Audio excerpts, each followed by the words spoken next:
Hello नमस्कार साथियों, आपका स्वागत है हमारे चैनल पे।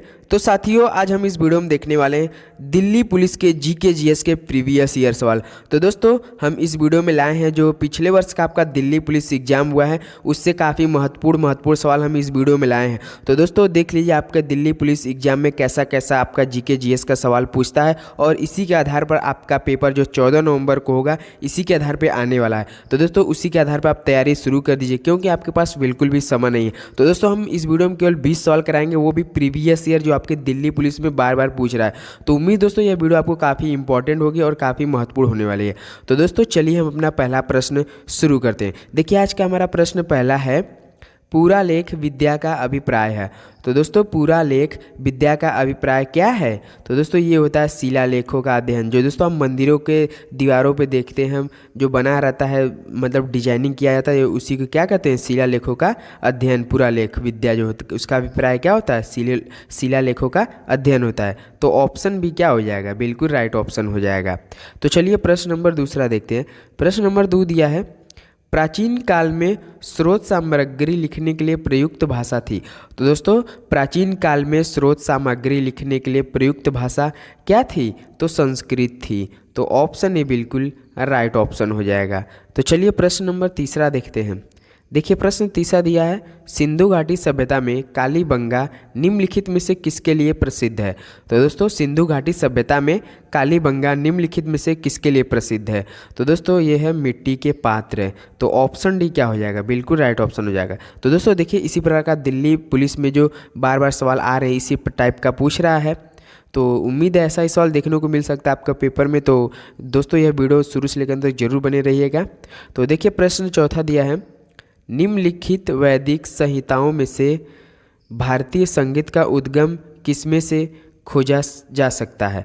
तो दोस्तों निम्नलिखित वैदिक संहिताओं में से भारतीय संगीत का उद्गम किसमें से खोजा जा सकता है? तो दोस्तों सामवेद में। जानते हैं दोस्तों ये सामवेद किसका है? जो भारतीय संगीत होता है उसी से रिलेटेड है। तो ऑप्शन भी क्या हो जाएगा? बिल्कुल राइट ऑप्शन हो जाएगा। तो चलिए प्रश्न नंबर 5 देखते हैं। प्रश्न 5 दिया है, बुद्ध का अर्थ है। तो दोस्तों बुद्ध का अर्थ है क्या है? तो दोस्तों ज्ञान प्राप्त है। ये भी देखिए पुलिस आपके दिल्ली पुलिस के पेपर में आया सवाल। ये सवाल हम कहीं बाहर से नहीं, ये भी दिल्ली पुलिस के ही पेपर में है।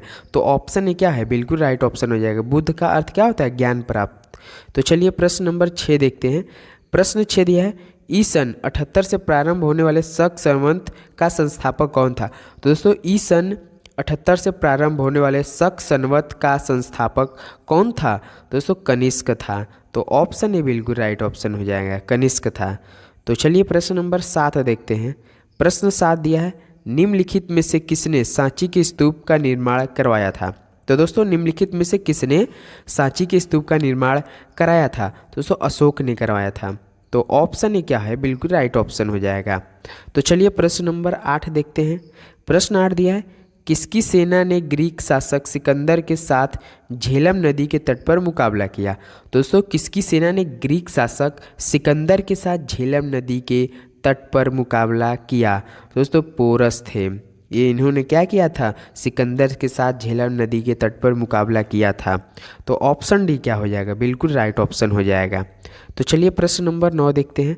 प्रश्न 9 दिया है, चंद्रगुप्त मौर्य के दरबार में पश्चिम एशिया के यूनानी राजा सेल्यूकस निकेटर द्वारा भेजा गया राजदूत कौन था?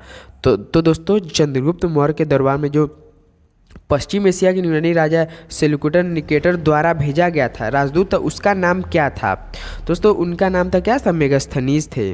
तो ऑप्शन सी बिल्कुल राइट ऑप्शन हो जाएगा। दोस्तों आप हमें बता सकते हैं मेगास्थनीज की फेमस पुस्तक कौन सी है? इसने कौन सी फेमस पुस्तक मतलब राइट लिखी थी? ये हमें आप क्या करेंगे? कमेंट में जवाब देंगे। मेगास्थनीज की फेमस पुस्तक का क्या नाम है? तो चलिए प्रश्न नंबर 10 पे बढ़ते हैं। देखिए प्रश्न 10 दिया, नालंदा विश्वविद्यालय की स्थापना किसके द्वारा की गई? तो दोस्तों नालंदा विश्वविद्यालय की स्थापना किसके द्वारा की गई? ये आपके द्वारा कुमारगुप्त के द्वारा की गई थी। ऑप्शन भी बिल्कुल राइट ऑप्शन हो जाएगा। तो प्रश्न नंबर 11 देखते हैं। प्रश्न 11 दिया है, उत्तरी भारत की प्रथम मुस्लिम महिला शासक थी। तो दोस्तों उत्तरी भारत की प्रथम मुस्लिम महिला कौन थी? दोस्तों रजिया सुल्तान थी। तो ऑप्शन ए बिल्कुल राइट ऑप्शन हो जाएगा। प्रश्न 11 का बिल्कुल सही जवाब ए है। तो चलिए प्रश्न नंबर 12 देखते हैं। प्रश्न 12 दिया है, निम्नलिखित में से किसको शक्तिशाली सैन्य बलों के एक समूह चिहालीगनी के विनाश का श्रेय दिया गया था? तो दोस्तों निम्नलिखित में से किसको शक्तिशाली सैन्य बलों के एक समूह चिहालीगनी के विनाश का श्रेय दिया गया था? तो दोस्तों ये बलबन को दिया गया था। याद रखिए काफ़ी महत्वपूर्ण सवाल है दोस्तों। ऑप्शन ए बलबन बिल्कुल राइट ऑप्शन हो जाएगा। तो प्रश्न नंबर 13 देखते हैं। प्रश्न थे चांद बीबी की शासक थी। तो दोस्तों चांद बीबी कहाँ की शासक थी? तो दोस्तों ये कहाँ की थी? अहमदनगर की। तो ऑप्शन ए बिल्कुल राइट ऑप्शन हो जाएगा। दोस्तों जो भी इस वीडियो में जितने भी हमने सवाल करा रहे हैं वो आपके कहीं मतलब कहीं अन्य एग्जाम के नहीं, केवल दिल्ली पुलिस के हैं। तो चलिए प्रश्न नंबर 14 देखते हैं। प्रश्न 14 दिया दिल्ली में हुमायूं का मकबरा किसने बनवाया था? तो दोस्तों दिल्ली में हुमायूं का मकबरा किसने बनवाया था? तो ये बनवाया था हाजी बेगम ने। तो ऑप्शन सी बिल्कुल राइट ऑप्शन हो जाएगा। तो चलिए प्रश्न नंबर 15 देखते हैं। प्रश्न 15 दिया सर आयरकुट निम्नलिखित में से किससे संबंध थे? तो दोस्तों सर आयरकुट निम्नलिखित में से किससे संबंध थे? तो ये दोस्तों आपके संबंध किस संधि संबंध है? पांडिचेरी संबंध। तो ऑप्शन ए बिल्कुल राइट ऑप्शन हो जाएगा, पांडिचेरी संधि। तो चलिए प्रश्न नंबर 16 बढ़ते हैं। प्रश्न 16 दिया किस वर्ष ईस्ट इंडिया कंपनी को पूरी तरह समाप्त कर दिया गया? देखिए दोस्तों किस वर्ष ईस्ट इंडिया कंपनी को पूरी तरह समाप्त कर दिया गया तथा भारत पर ब्रिटिश सरकार का पूर्णतः अधिकार हो गया? दोस्तों ये देखिए किस वर्ष ईस्ट इंडिया कंपनी को पूरी तरह समाप्त कर दिया गया, उसके बाद भारत पर ब्रिटिश सरकार, जो ब्रिटिश सरकार थे, अंग्रेज सरकार थे, पूर्णतः अधिकार हो गया था। किस सन में हुआ था ऐसा? तो दोस्तों ये सन में हुआ था आपका 1858 में। याद रखिएगा दोस्तों 1858 में। तो ऑप्शन सी बिल्कुल राइट ऑप्शन हो जाएगा। तो चलिए प्रश्न नंबर 17 देखते हैं। प्रश्न 17 दिया है दिल्ली को भारत की राजधानी कब घोषित किया गया था? तो दोस्तों दिल्ली को भारत की राजधानी कब घोषित किया गया था? दोस्तों ये घोषित किया गया था 1911 में, 1911। तो ऑप्शन भी बिल्कुल राइट ऑप्शन हो जाएगा। तो चलिए प्रश्न नंबर 18 देखते हैं। प्रश्न 18 दिया है भारतीय स्वाधीनता बिल लंदन में हाउस ऑफ कॉमन्स में पहली बार किस दिन पेश किया गया था? तो दोस्तों भारतीय स्वाधीनता बिल लंदन में हाउस ऑफ कॉमन्स में पहली बार किस दिन पेश किया गया था? तो दोस्तों ये पेश किया गया था 4 जुलाई 1947 को। किस दिन किया गया था? 4 जुलाई 1947। तो ऑप्शन डी बिल्कुल राइट ऑप्शन हो जाएगा। तो चलिए प्रश्न नंबर 19 देखते हैं। प्रश्न 19 दिया है ब्रिटिश ईस्ट इंडिया कंपनी के शासनकाल में सदर दीवानी अदालत की स्थापना किसने की थी? तो दोस्तों ब्रिटिश ईस्ट इंडिया कंपनी के शासनकाल में सदर दीवानी अदालत की स्थापना किसने की थी? तो ये आपने वारेन हेस्टिंग की थी। तो ऑप्शन भी बिल्कुल राइट ऑप्शन हो जाएगा। तो चलिए प्रश्न नंबर 20 और दोस्तों आज का आखिरी सवाल होने वाला है। तो प्रश्न 20 दिया भारतीय राष्ट्रीय कांग्रेस का पहला अंग्रेज अध्यक्ष कौन था?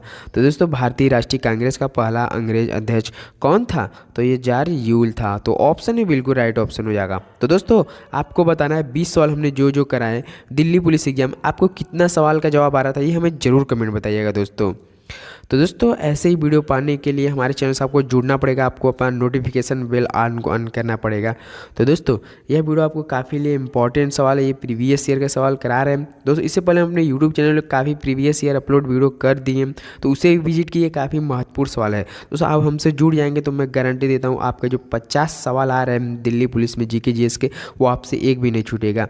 तो चलिए दोस्तों मिलते हैं अगले वीडियो में, तब तक के दोस्तों जय हिंद जय भारत।